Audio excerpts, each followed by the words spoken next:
dem ganzen Projekt. Der Kunde kann doch die Delta nicht um 2 Monate vorziehen. Weit vor dem Beta-Test. Mann, da ist der doch vorprogrammiert. Kisah akan berfokus pada seorang developer game bernama Tim sedang melakukan Zoom meeting membahas tentang peluncuran game baru mereka.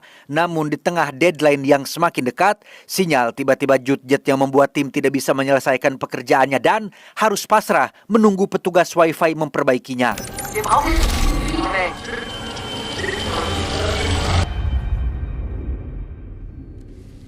Ketika sedang menunggu itulah, Tim kembali teringat dengan bayangan masa lalu tentang dirinya dan sang istri saat mereka harus kehilangan anak pertama akibat mengalami keguguran. Bahkan karena hal itu jugalah hubungan mereka menjadi renggang dan saling menyalahkan satu sama lain, tapi tidak sampai menyeret keduanya ke jenjang perceraian.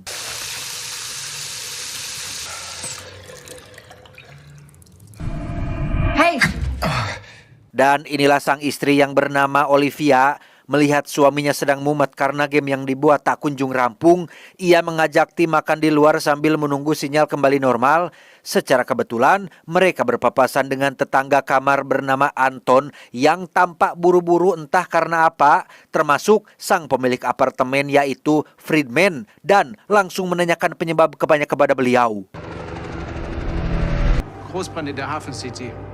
Nachrichten sind voll davon.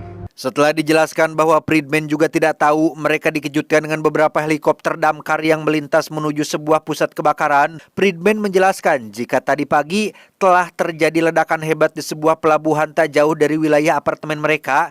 Bahkan beliau juga berasumsi jika gangguan sinyal yang terjadi adalah dampak dari peristiwa tersebut.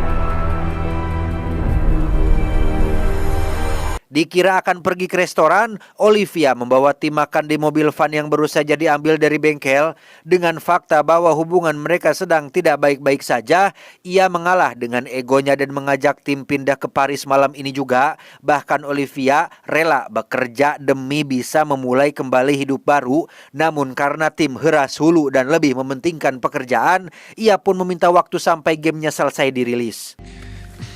Sorry, ich muss hier ran. Hey, die haben die Veröffentlichung zweimal nach vorne gezogen. Hast du schon davon gehört? Malamnya, terjadi sesuatu yang janggal tatkala ada semacam kabut tebal mulai menyelimuti bagian atas apartemen, disusul dengan saluran air yang tiba-tiba berhenti mengalir. Hingga keesokan paginya saat Tim baru bangun tidur, ia mendapati Olivia selesai berkemas dan sudah bulat dengan keputusannya untuk pindah ke Paris seorang diri, tetapi... Warte mal ganz kurz. Soll das heißen, du trennst dich jetzt? Das war's, oder?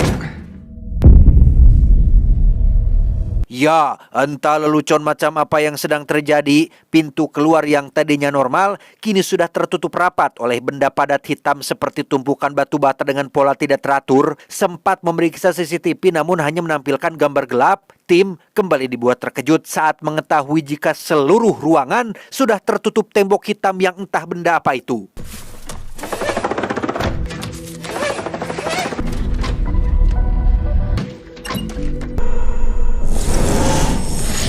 Tim berasumsi jika mungkin ini ada hubungannya dengan renovasi apartemen yang Friedman lakukan. Sementara Olivia mencari tahu tentang jenis material temboknya, Tim menemukan fakta menarik saat ponselnya didekatkan ke dinding yang tak hanya memblokir semua sinyal yang masuk, tembok ini juga memancarkan sinyal elektromagnetik yang sangat kuat, bahkan sampai membuat layar ponselnya mengalami glitch yang sangat parah.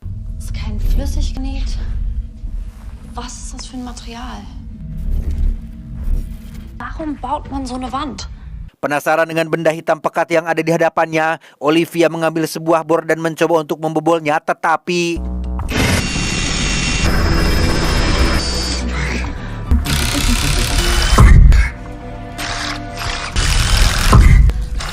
Tak hanya pintu dan jendela, tembok hitam ini juga menutupi hampir semua sudut ruangan. Hingga tak lama mereka mendengar suara teriakan minta tolong dari kamar sebelah dan langsung melakukan pengeboran. Beruntung, tembok hitam ini tidak sampai menutupi sekat pembatas kamarnya sehingga Olivia bisa membobol tembok dan berkomunikasi dengan tetangga yang lain. Hallo? Hey, Hi. hey. Ist alles okay bei euch? Gib jetzt erstmal. Setetangga yang bernama Ana dan Marvin menjelaskan jika mereka juga tidak tahu apa yang sedang terjadi. Saat terbangun di pagi hari, mereka mendapati seluruh ruangan sudah tertutup oleh tembok bata hitam, di mana masalah lain kembali muncul saat sumber air yang memasuk apartemen ini juga tiba-tiba berhenti mengalir, disusul dengan Olivia yang menyalahkan tim gara-gara tidak segera pergi ke Paris tadi malam, sehingga Das komplett mit Bauplan verhüllt ist! ya, tim mendapati beberapa komponen ponselnya masih menempel di tembok dan sangat sulit untuk dilepaskan. Olivia yang penasaran pun langsung mengambil beberapa alat dapur untuk ditempelkan, di mana mereka menyimpulkan jika tembok ini terbuat dari semacam material magnetik dengan 4 titik yang memiliki tarikan paling kuat, dan tiba-tiba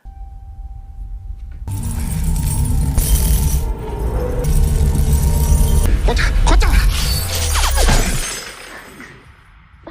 ya, tembok itu langsung bereaksi saat ada besi yang menempel dan memantulkannya dengan gaya tekan sangat kuat. Beruntung tim keburu menyadari hal tersebut dan berhasil menyelamatkan Olivia. Namun, akibat kejadian barusan, ia harus mengalami luka akibat terkena beberapa serpihan tajam.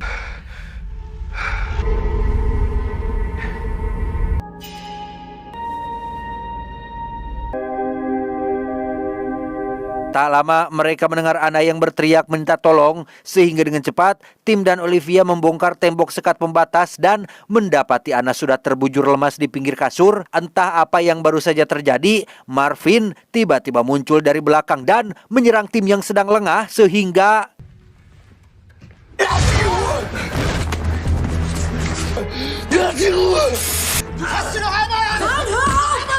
setelah dijelaskan bahwa Marvin tak sengaja menyerang Ana akibat pengaruh obat yang dikonsumsi, Olivia dan tim memutuskan untuk mengikatnya dengan selotip sampai pengaruh obatnya hilang. Sementara para ladies akan berjaga di ruang tamu, tim mulai menyusuri seluruh ruangan untuk mencari petunjuk atau benda lain yang bisa mereka gunakan untuk menghancurkan tembok hitamnya.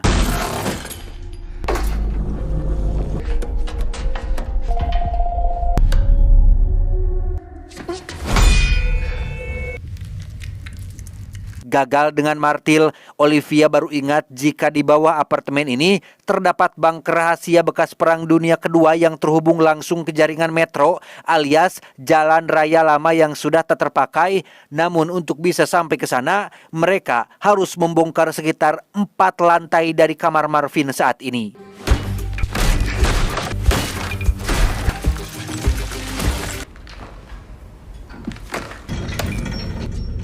Verpiss dich wieder nach oben. Dan ya, tim dikejutkan oleh tuan kamar yang bernama Oswald dan cucunya yaitu Lea. Tim meminta maaf karena telah menghancurkan atap kamarnya. Hal itu terpaksa tim lakukan demi bisa pergi ke bunker rahasia yang ternyata Oswald juga sudah mengetahuinya. Sambil menunggu Marvin selesai membongkar, Lea bercerita jika tadi subuh saat dirinya pergi ke toilet, pintu dan jendela kamarnya terlihat masih normal-normal saja. Namun saat keluar, tembok hitam itu sudah menutupi semua sudut ruangan. Wir kommen hier raus. Es ging alles so schnell. Saat sedang menunggu itulah, tim tak sengaja menemukan detektor asap yang di dalamnya terdapat sebuah kamera kecil. Oswald menegaskan jika ia juga baru mengetahui hal itu dan Friedman lah orang yang sudah memasangnya. Sehingga tim langsung memeriksa semua detektor asap yang ada di apartemen dan mendapati semua alatnya sudah terpasang kamera.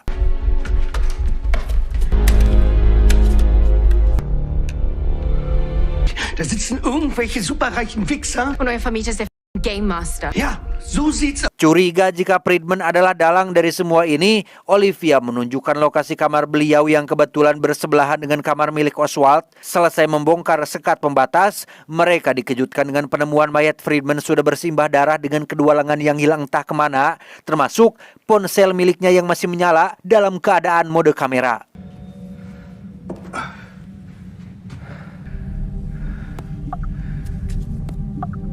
Entah apa yang Friedman lakukan dengan foto-foto tembok hitamnya, Marvin kembali melanjutkan pembongkaran dan berhasil masuk ke lantai bawah, yaitu kamarnya si Anton alias tetangga tim yang di awal film sempat saling sapa dengan mereka. Tak lama, muncullah seorang penghuni asing bernama Yuri yang mengaku sebagai sahabat dekat Anton dan sudah beberapa hari menginap di apartemen ini. Sag doch mal, was soll das mit der Decke? Das kapiere ich nicht. Das ist ein Luftschutzbunker und der hat einen Zugang nach draußen. Ihr habt überhaupt keine Ahnung, was hier läuft, oder? Dari berita yang Yuri dapatkan, tembok hitam ini adalah sistem keamanan yang sengaja pemerintah bangun demi melindungi warga kota dari serangan kontaminasi yang sedang terjadi di luar. Entah kontaminasi dan bahaya apa yang Yuri maksud. Ia juga memberitahu jika Anton sudah tewas akibat alat pacu jantungnya tiba-tiba berhenti saat berada di dekat tembok hitam. Von einer Sekunde auf die nächste. Er war schon immer sehr sensibel. Aber auch ein Genie, die was er tat.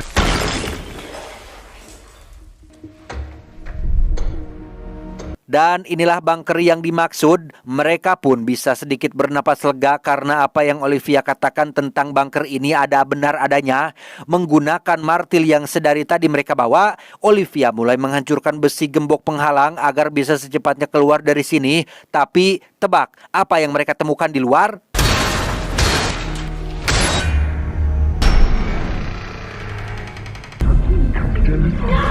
Ya, tak hanya menutupi apartemen, tembok hitam ini juga menembus tanah dan menghalangi pintu keluar bunkernya.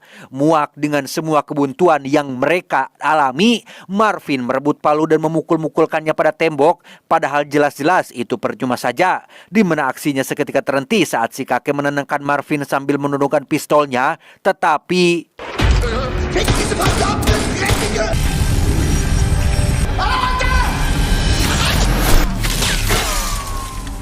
Ya, tim lupa memberitahu jika tembok hitamnya dapat memantulkan segala jenis benda logam dengan daya pantul yang sangat kuat, sehingga si kakek yang tidak sempat menghindar pun tewas akibat satu peluru yang bersarang tepat di dadanya.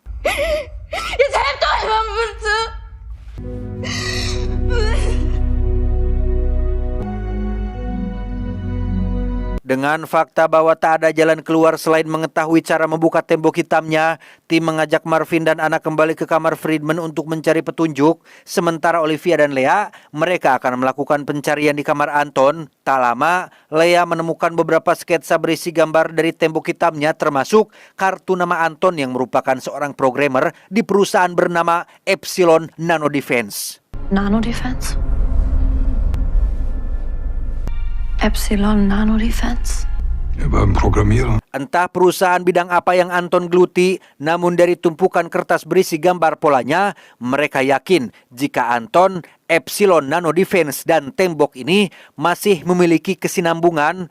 Hal itu terbukti dari kode yang mereka temukan pada coretan milik Anton yang diyakini adalah sebuah kode untuk bisa membuka tembok hitamnya. Hast du ein Problem damit, Yuri? Dass hier eine tödliche Strahlung reinkommt, sobald ihr die Wand öffnet. Meski kodenya sudah ditemukan, tetap saja mereka tidak tahu cara menggunakannya. Sempat terfikir untuk mengorek petunjuk dari laptop dan ponsel milik Anton. Hal itu percuma saja karena semuanya sudah rusak entah karena apa. Di mana Yuri mengatakan jika saat sedang kejadian, Anton sengaja merusak ponsel dan laptopnya akibat depresi karena tak kunjung berhasil membuka temboknya. Wollte er nicht, oder? Mal, versteht mich nichts Falsches. Tut mir, sich noch jemand wehtut. Versteht ihr? Saat sedang menyusuri kamar Friedman itulah, tim baru sadar jika ruangannya lebih kecil dari apartemen lain. Curiga jika ada tempat rahasia di dalam sini. Tim pun menemukan satu dinding mencurigakan, disusul dengan Marvin yang menemukan semacam remote berisi tombol kombinasi, sehingga tim menggunakan tepung untuk melihat bekas sidik jari Friedman pada remote tersebut. Okay. Das ist jetzt gerade alles in meinem Kopf. Berkat tepung yang tim gunakan, kini kemungkinan mereka memecahkan kode remote-nya akan semakin mudah. Sementara tim dan Marvin mulai mencoba beberapa kombinasi untuk membuka dindingnya, Ana akan menjemput yang lain dan memberitahukan temuannya ini. Namun karena Lea masih sibuk mencari petunjuk, ia pun akan segera menyusul belakangan.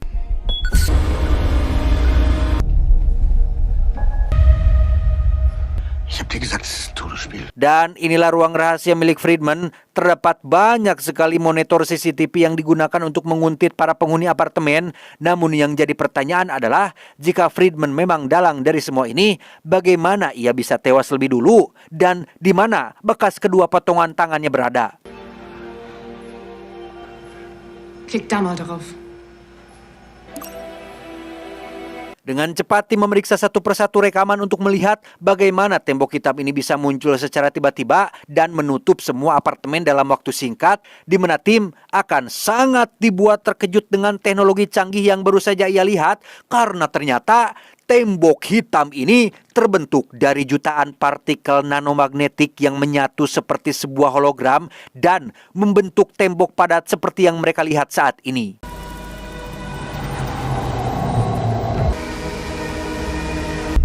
Kann mir irgendjemand erklären, was wir da gerade gesehen haben? Di saat yang sama di lantai bawah, Lea yang penasaran dengan kematian Anton mulai membuka sial di lehernya dan menemukan memar bekas cekikan yang entah siapa pelakunya.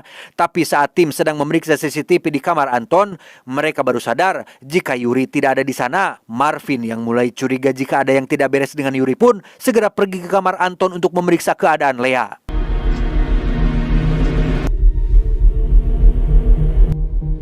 Juri?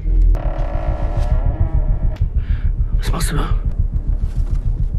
Dan benar saja, Marvin mendapati Yuri sedang membakar semua sketsa Anton dan mencoba menghilangkan petunjuk, termasuk Lea yang kini sudah membujur kaku tak bernyawa. Yuri menjelaskan jika ia terpaksa membunuh Anton dan Lea bukan apa-apa. Yuri hanya berusaha melindungi yang tersisa di apartemen ini agar tidak berusaha keluar karena ia yakin jika di luar sana sedang terjadi perang kimia yang membuat semua orang akan terkontaminasi racun mematikan. Dann sorge ich dafür, dass sie das auch tut. Bist du krank, Mann? Du hast sie umgebracht! Tepat sebelum kematiannya, Anton terlihat membawa ponsel dan memotret-motret tembok hitam menggunakan flash dan berhasil membukanya. Namun saat Anton akan pergi, muncullah Yuri yang mencegah dan langsung mencekiknya hingga tewas. Sadar jika saat ini Marvin dan Lea sedang dalam bahaya, mereka pun segera menyusul untuk menyelamatkannya.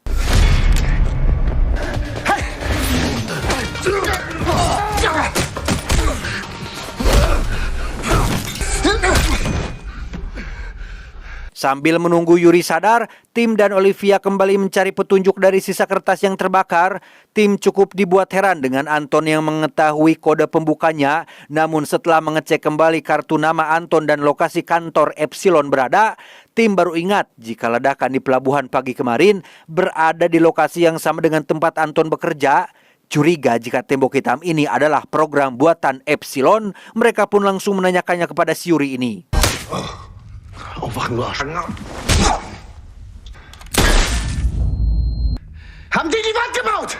Ich weiß nur, dass es ein Verteidigungs... Dan benar saja, Epsilon Nano Defense sengaja membuat tembok hitam ini sebagai bentuk sistem pertahanan terhadap segala bentuk serangan seperti atom, senjata biologis, atau serangan kimia mematikan.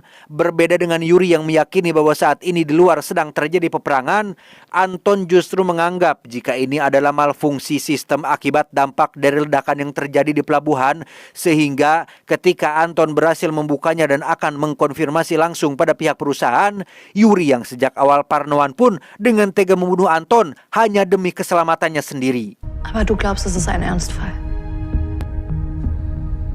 Hey Leute, ich glaube, ich habe was gefunden. Untuk mengetahui kebenarannya, mereka kembali memeriksa CCTV saat Anton membuat sebuah program untuk ponsel dan pergi membuka temboknya. Melihat Anton memotret-motret dinding menggunakan flash kamera, tim menyimpulkan jika dalam tembok hitam itu terdapat sebuah kode optik yang bisa dibaca oleh sebuah ponsel atau semacam kode QR. Di sini juga galah, tim akhirnya sadar jika sebuah cahaya adalah sama-sama gelombang elektromagnetik yang akan memberikan reaksi pada tembok hitam tersebut.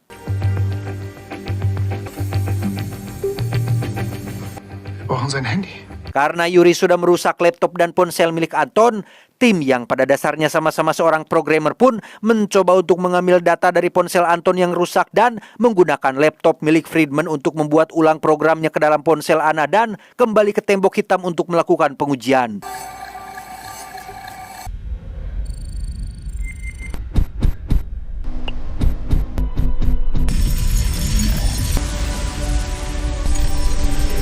Dan ya, tim berhasil membuat temboknya bereaksi tapi tidak sampai membukanya. Anak yang penasaran perlahan mendekat dan memasukkan tangannya ke dalam tembok, di mana hal tak terduga terjadi saat tangannya terus tersedot tanpa bisa ditarik lagi, disusul dengan setiap tepian tembok yang mulai mengeras dan tiba-tiba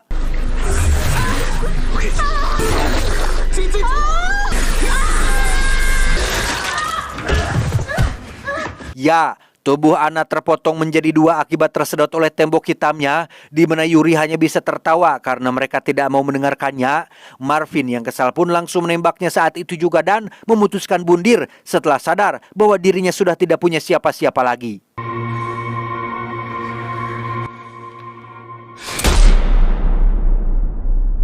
Disinilah tim akhirnya sadar bahwa Friedman tewas bukan karena dibunuh, bukan juga dalang dibalik semua ini. Tepat saat Anton berhasil membuka tembok hitam dan dibunuh oleh Yuri, Friedman melakukan hal yang sama dengan tim, yaitu mencoba membuat program melalui ponselnya. Namun karena salah menekan pola, tangannya harus tersedot dan tewas karena kehabisan darah.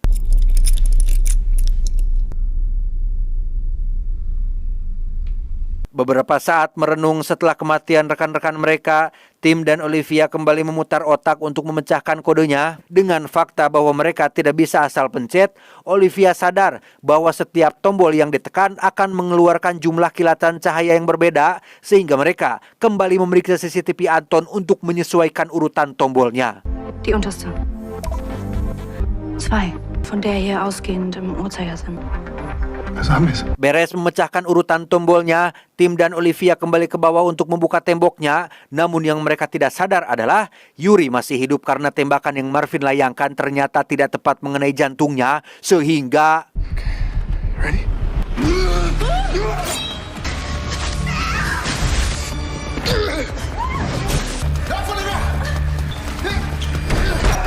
Beruntung mereka berhasil lolos dan segera bersembunyi di ruangan bunker. Sementara Olivia diminta untuk membuka temboknya, Tim akan berusaha menahan Yuri agar tidak bisa masuk. Namun hal itu tak berlangsung lama setelah Yuri berhasil membobol pintu dan kembali menghajar Tim sampai babak belur.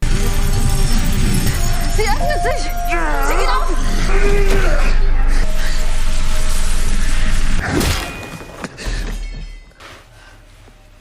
Setelah membogam Yuri dengan martil hingga tewas, mereka belum bisa bernapas lega karena masih kepikiran dengan keadaan di luar yang bisa saja malah semakin buruk. Namun sejauh ini mereka tidak merasakan dampak apa-apa setelah temboknya terbuka, sehingga daripada mati kelaparan dengan tetap bertahan di dalam apartemen, mereka memutuskan untuk nekat pergi keluar dan...